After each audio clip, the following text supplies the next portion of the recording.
everyone. Welcome back to Reddit Affair Diaries. How's your day going so far? I hope it's been great, but if not, don't stress, you're in the perfect spot to relax and dive into some juicy relationship stories. There's always something new and unexpected waiting around the corner here. Before we jump in, leave a comment and share something good from your day. Let's keep the good vibes going and start this story together. This Reddit story from the r/cheating stories subreddit describes how the OP's fiancé cheated on him with OP father. Me, 27 male, fiancé 26 female, call her L. My father, 52 male, call him B. My mother, 50 female, call her R. Like many who've had something like this happen, I never thought something like this would happen to me, but here we are. I've never used Reddit, but I've seen stories from here on TikTok, so I thought I'd give this a shot for any advice you all could give me. From listening to some other stories you all like backstory, I'll try and be as clear and precise as I can. But it's only been a week, so if I start to lose it during the telling of this, I'm sorry. Elle and I met in her freshman year of college. We were both dorm in the same building where we eventually met.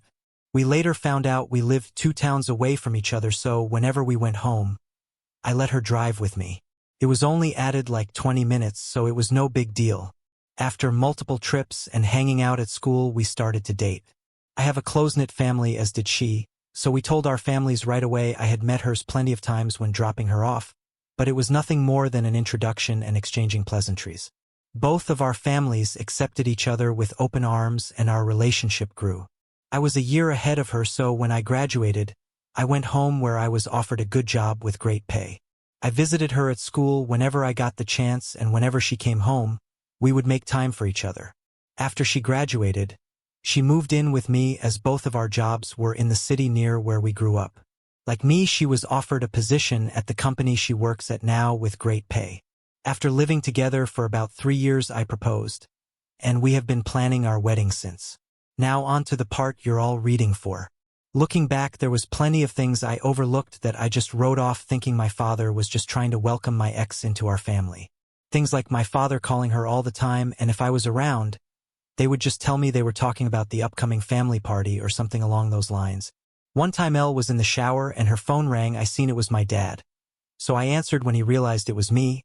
He sounded both upset and surprised that I picked up. I then asked what's up. He responded that he wanted to talk to Elle about my mother's birthday. That was in a week, and after a minute we ended the call. Even typing this out now, I feel like an idiot for not seeing it sooner. On the day I found out, it was like any other day. Elle had Thursdays off, so she made breakfast for both of us. When I set out for work, she gave me a kiss and told me to have a great day. During my drive to work, I realized I had forgotten some paperwork I would need for a meeting I had at 3 p.m. I shrugged it off and told myself I would just go home at lunch to get it. Elle texted me throughout the day talking about all the casual stuff a couple talks about, like, what do you want for dinner? I did the laundry, do you want me to hang it up for you, blah blah blah.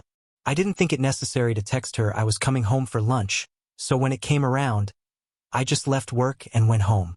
When I got home, I noticed a car that looked like my father's in our parking lot, but I didn't think anything of it and just parked and went into our building. When I opened the door, I was met with a scene out of a movie where a man comes home early and catches his spouse cheating. Such a cliche. There was a trail of clothes, both his and hers, leading to my bedroom, and the sound of faint moans echoed through my apartment. I stood at the door in utter shock. My brain was a mix of rage, sadness, and disgust, but if you were a fly on my wall, you would see what looked like a statue. I just couldn't move. When I finally snapped to, not knowing how much time had passed, I took out my phone to record. I picked up all the clothes that were on the floor and threw them into the hall of the building. After, I filmed the walk to my bedroom. The door was open. I stood in the doorway filming for about a minute, then flipped on the lights. They both jumped at the sudden light and looked at me, and to my utter shock, it was my father in the bed with her. After the initial stun, my father noticed I was recording and started to panic, trying to find anything to cover himself and telling me to stop recording. He found a towel and wrapped it around himself and started to walk toward me. I told him, if you don't want to get hurt, stop coming to me. He either didn't care or didn't hear me and reached for my phone. I hit him square on the jaw. His head bounced off the door and slumped to the ground. Elle shrieked. I aimed the camera at Elle and said, concerned about your romance, buddy, but nothing to say to your fiancé? My father woke up after about a minute nap, and I told him I just needed to come pick something up for work, so I'm heading back now. If either of you pieces of romance are here when I get back, I'll send this video to everyone you know. I ended the video, looked at my dad, who was still coming to, and said, you're dead to me, you're no longer my father. but you might want to go home and talk to Mom because I'll be talking to her very soon. I sat in my car for a while until one of the bosses at work called to ask where I was. I told her I was on my way back right now. When I got to her office to hand her the paperwork, I must have looked awful because she started asking what was wrong with me. I told her it was nothing and I'd be okay. I could see her scanning me up and down, and she noticed some blood on my collar and stood up, rushed to me and said, "You're bleeding." I looked down and said it was my father's. She looked confused, so I pulled out my phone and showed her the video. She watched it in its entirety. She was introduced to Elle a few times, but never my father. She sat there silent for a moment until it finally clicked that my fiancé was cheating on me, but not only was she cheating, it was with my father. She asked if there was anything she could do, suggesting I take some time off, but I told her I can't go back there right now. That I just need a minute and I'd be fine for the meeting, and I have another shirt in my office. The meeting went over fine. I put on a smile for everyone like nothing had happened. My boss came up to me after the meeting and asked how I could do that, but I just said I don't know and went to my office. I then came home and I was alone for the first time in a very long time. Thank you for reading. I'm sorry I carried on so much, but it was therapeutic getting everything down. I just don't know what to do. I defiantly need to get the hell out of this apartment. I just can't live here anymore, and there's no possible way I'm sleeping in that bed. I know not only do I have to go get checked out for STDs, but I think I broke something in my hand. Update 1. Fiancé cheated on me with my father. Wow, hello everyone. I didn't expect to come back to Reddit and have this much support. I didn't really plan to update at all. I just wanted to put what had happened out there and hopefully get some advice. After I wrote down all that happened, I closed my computer and kind of fell into a depression. After I posted, it hit me like a train. To the ones who think it's fake, I wish I was this creative. I'd write books instead of working a 9 to 5. I'll try to reply more on this post. I just logged back on, and it was honestly too much to try and reply to every comment. Just know I read through most of them, and I truly appreciate everyone's inputs, both negative and positive. So, the day after I posted, I tried to get into contact with my mother, but none of my calls were connecting. I wanted to see if she would get lunch with me, and I'd tell her everything. After about a dozen tries, I decided to get into my car and go to my mother's house. She needed to know what happened as soon as possible, even if talking about was going to make it hurt all over again. During the drive, I thought about what I would say and how I would say it. That made me start to panic. I had to pull over twice to throw up. It's not every day you have to tell your mom that her husband is screwing your fiancé. I pulled into the driveway and sat in my car for a moment to calm down and gather my thoughts. I was in my car for a few minutes when my mother threw her front door open, so I stepped out of my car. She started cursing at me, saying how dare I come to her home after I hit my father for trying to break up a fight between Elle and I. She called me every name in the book and called me an abuser. She told me I needed to leave since Elle isn't ready to forgive me yet, and that if she's smart she hopefully never will. Yes, apparently my father took Elle to my family's home and told my mom that Elle and I argued, and when my father tried to spot it, I hit him. She continued on for a while until I finally snapped and said, "Really, Mom, because your husband is asleep with my fiancé, that's why I hit him, and if you can't take my word for it, I have a video, I'll send it to you, but because my own mother can talk to me like this, don't expect to see me again. I don't want to hear your apology when you finally figure out that you're just as shit of a mom as my piece of shit father." Her face dropped. She looked like what I must have looked like when I first walked into my apartment and caught them. I pulled out my phone and sent her the video. My mom took hers out and turned it on. She pulled up the video and watched up until the part where I turn on the light. She then put her phone down. She looked up at me, but I turned and went into my car. I backed out of her driveway. I looked at her before I took off and she was in tears. My heart felt for her, but too much was said during that fight for me to pull back in and forgive her. When I got home, I started clearing everything out of my apartment that had to do with Elle or my family. I boxed all of Elle's things up and put them next to the front door. Legally, this has been her place of residence, so I can't technically kick her out. Her name isn't on the lease. Also, she's the type of person who shies away from conflict, and if she returns other than to pick her things up, there will be plenty of conflict. Anything that had to do with my parents I boxed up and put into storage. Like I said in my first post, we were a very close family, but I've never had a problem cutting toxic people out of my life. I texted Elle's parents and told them calling off the engagement and told them she's been cheating on me. I thanked them for everything they've done for me. Our relationship was still building, but they were kind and supportive of me. So this just added more hurt to the mix. I finished by asking if they would come pick up all of her belongings. I haven't gotten a response from them yet, but I'm hoping they come grab her things. So Elle doesn't have a reason to come back here. Update 2. Fiancé cheated on me with my father. Hey everyone. Sorry for the lack of updates. I wish I could say I'm doing great, but that's not the case. My emotions come in waves. I go from feeling numb to angry, and I haven't experienced any happiness since I found out. Aside from a few friends, I don't have much support in real life, especially since my family has disappointed me. A lot has happened since my last post about a month ago, so here's the update. After my previous post, I took steps to address what needed to be done, like getting tested, finding a therapist, moving, and buying a new bed. I called my doctor's office for a test and a therapist referral. I had my first therapy session 2 weeks ago, and we agreed to meet weekly. I got tested last week, but it will be another week for results. Please keep your fingers crossed for me. I contacted a realtor friend who sent me numerous listings, and I chose a refurbished cabin on the outskirts of the city. I completed my move 2 days ago. When I finished moving, I called Elle's parents. When they picked up, I told them I moved out and Elle has still yet to pick up her things and that the landlord will start showing the apartment in a few days, so someone better pick her things up before the landlord throws it out. That must have lit a fire under them because the next day my former landlord texted me thanking me for getting the apartment emptied out.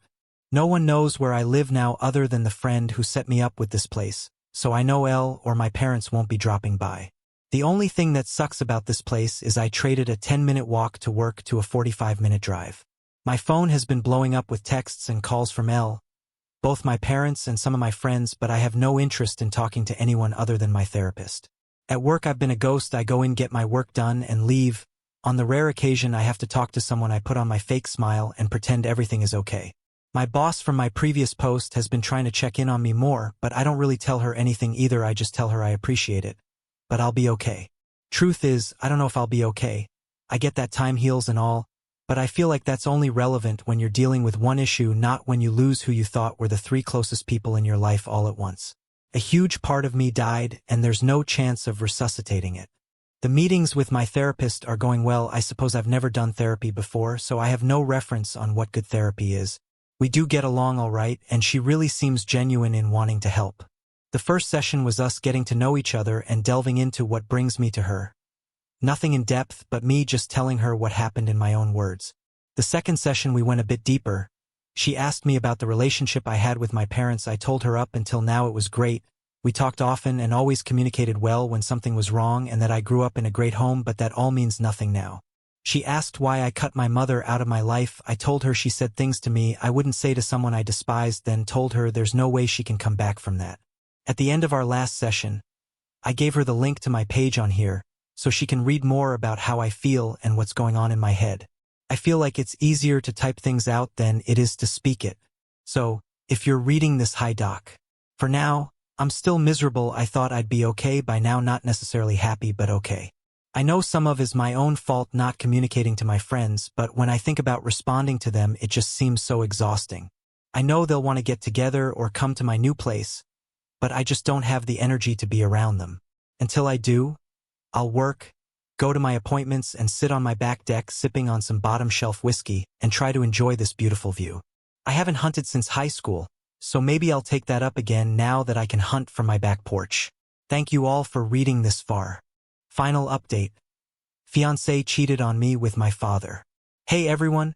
Sorry I've been MIA for a while now. I'm writing this update to let you all know I'm alive and to give you the lowdown of what's been happening as of recent.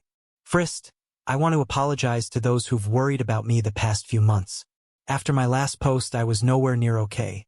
So I pulled back from everything. I secluded myself in order to heal and cope with what is now my life. I want you to know every comment and message didn't fall on deaf ears. I took all of your positive feedback and advice and worked through my problems. So, to the people who've supported me, though, this truly thank you. I can't stress it enough. When I was at the lowest I've ever been, it was internet strangers that were there for me, so again, thank you all. In my last post, I was doing things like getting tested for STDs and trying to restart my life.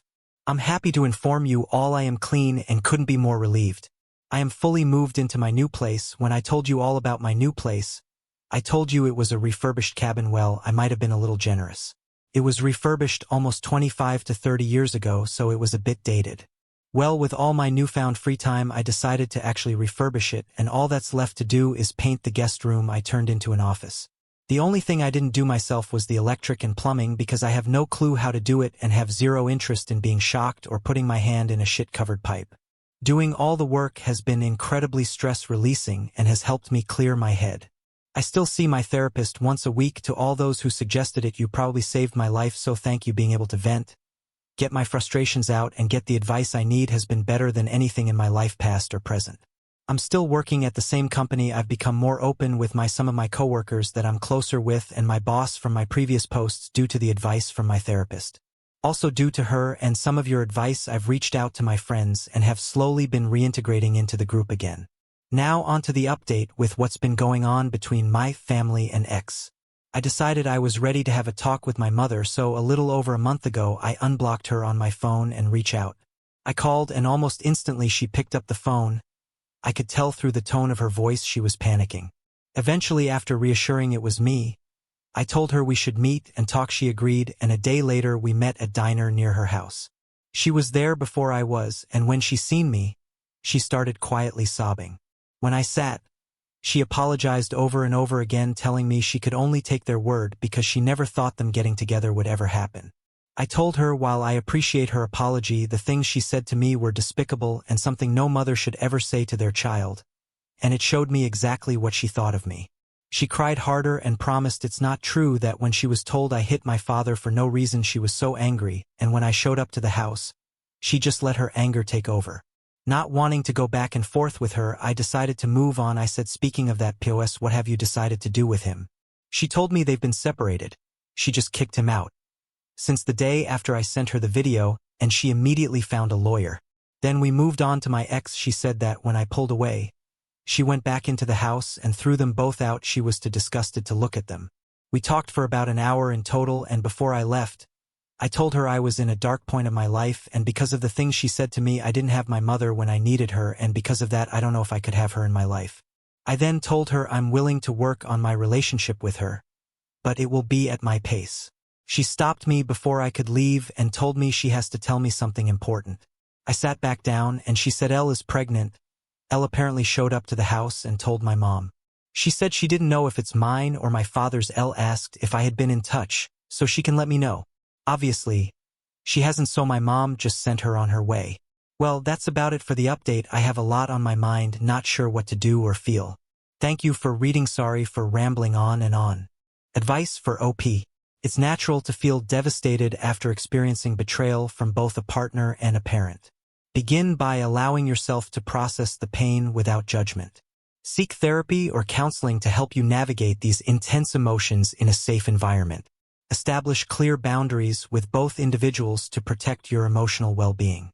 Limiting or cutting contact might be necessary for your healing process. Remember, their actions are a reflection of their choices and not a measure of your worth. While closure may seem important, understand that it might not come from them. Focus on finding closure within yourself by accepting the situation for what it is and prioritizing your own growth and happiness. Lean on trusted friends, family, or support groups for comfort and understanding. Surrounding yourself with a positive support system will help you rebuild trust in relationships. Take this time to focus on personal growth. Rediscover hobbies, set new goals, and invest in building a life that fulfills you independently. Healing is a gradual process with ups and downs, so be patient and compassionate with yourself. You have the strength to rebuild your life and create a future free from deceit and negativity. Prioritize your well-being and embrace the opportunity to start anew.